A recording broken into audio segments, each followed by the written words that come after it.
بسم اللہ الرحمن الرحیم۔ السلام علیکم ورحمۃ اللہ وبرکاتہ۔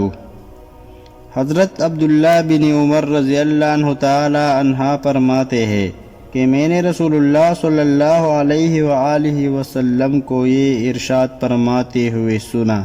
جب کوئی شخص نماز کے لیے کھڑا ہوتا ہے تو اس کے گناہ اس کے سر اور کندھوں پر رکھ دیے جاتے ہیں۔ جب وہ رکوع اور سجدے میں جاتا ہے تو گناہ گرتے رہتے ہیں۔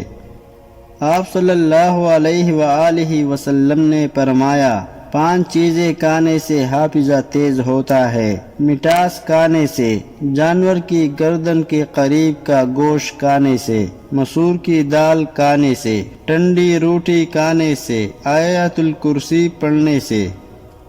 حضرت انس بن مالک رضی اللہ عنہ تعالی عنہ سے روایت ہے کہ رسول اللہ صلی اللہ علیہ وآلہ وسلم نے فرمایا، اللہ تعالی اس بندے سے بہت خوش ہوتے ہیں جو جب بھی کوئی لقمہ کھائے اس پر اللہ تعالی کا شکر ادا کرے، یا جب بھی پانی کا گھونٹ پیے اس پر اللہ تعالی کا شکر ادا کرے۔ ایک روز حضرت جبرائیل علیہ السلام آپ صلی اللہ علیہ وآلہ وسلم کے پاس آئے اور کہا کہ میں دنیا کے سارے درختوں کے پتے گن سکتا ہوں، پانی کے قطرے اور ریت کے سارے ذرے گن سکتا ہوں، لیکن اس شخص پر اللہ تعالی کی رحمتوں کی تعداد نہیں گن سکتا جو آپ صلی اللہ علیہ وآلہ وسلم پر درود بھیجتا رہتا ہے۔ رسول اللہ صلی اللہ علیہ وآلہ وسلم نے فرمایا، ہر دن صبح 2 فرشتے اترتے ہیں، ان میں سے ایک دعا کرتے ہوئے کہتا ہے، اے اللہ خرچ کرنے والوں کو بہتر بدل عطا فرما، اور دوسرا فرشتہ التجا کرتا ہے،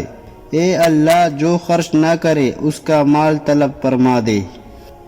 رسول اللہ صلی اللہ علیہ وآلہ وسلم نے فرمایا، اگر تم اتنے گناہ کر لو کہ تمہارے گناہ آسمان تک بھی پہنچ جائے، مگر اس کے بعد تم توبہ کر لو، اللہ تعالی تمہاری توبہ قبول کر لے گے۔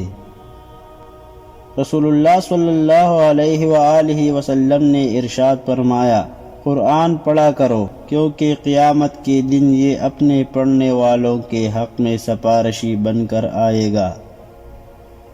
رسول اللہ صلی اللہ علیہ وآلہ وسلم نے فرمایا، اللہ نے تم پر ماں کی نافرمانی حرام قرار دی ہے،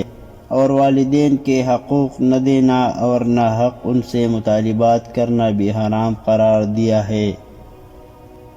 رسول اللہ صلی اللہ علیہ وآلہ وسلم نے ارشاد فرمایا،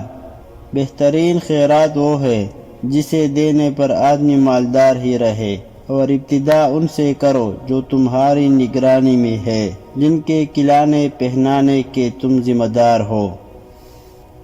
رسول اللہ صلی اللہ علیہ وآلہ وسلم نے ارشاد فرمایا،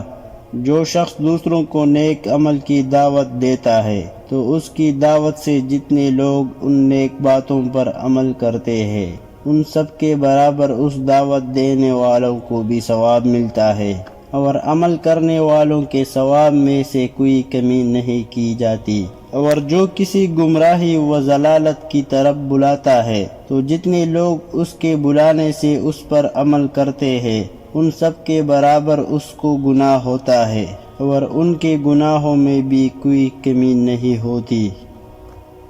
رسول اللہ صلی اللہ علیہ وآلہ وسلم نے ارشاد فرمایا، اگر کسی شخص کا ظلم کسی دوسرے کی عزت پر ہو یا کسی طریقے سے ظلم کیا ہو تو آج ہی اس دن کے آنے سے پہلے معاف کرا لے، جس دن نہ دینار ہوگے نہ درہم، بلکہ اگر اس کا کوئی نیک عمل ہوگا تو اس کے ظلم کے بدلے میں وہی لیا جائے گا، اور اگر کوئی نیک عمل اس کے پاس نہیں ہوگا تو اس کے مظلوم ساتھی کی برائیاں اس پر ڈال دی جائے گی۔